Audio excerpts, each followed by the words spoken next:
4 months ago, I posted a video of a G-Wolf skull with a 3M vinyl wrap on Reddit, and on the bottom of that mouse were custom cut rounded PTFE or Teflon feet, similar to the likes of Hyperglides. People were asking about the feet, but I didn't really reply.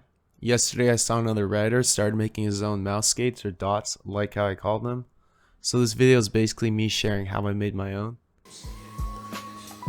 First, you have to get this mushroom dome puncher. For the IntelliMouse Pro and G-Wolf's mouse, I use a 7mm punch.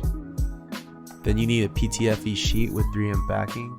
This one is 0.03 inches thick, which is 0.762mm thick. Then all you have to do is just hammer away. It'll end up being concaved or curved inwards because of the dome punch, but that's what we need. I got these 65-pound magnets from Harbor Freight. Here's 8 dots lined up for pressing.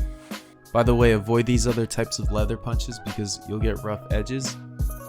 From left to right, here's the difference.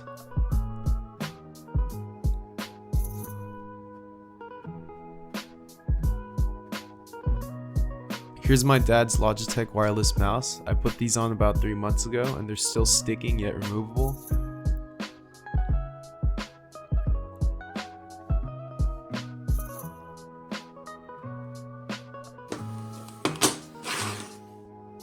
Here's a comparison, stock feet on the top versus custom rounded PTFE mouse dots.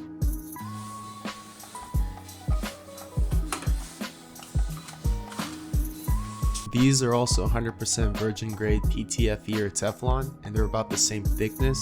They're actually a little shorter at 0.762mm versus Hyperglide's 0.8mm thickness.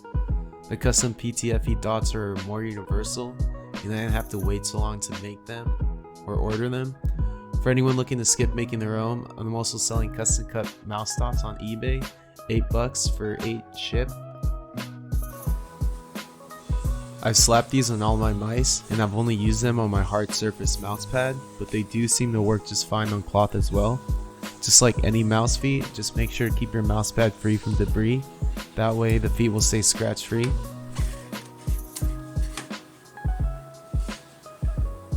And as always, thanks for watching.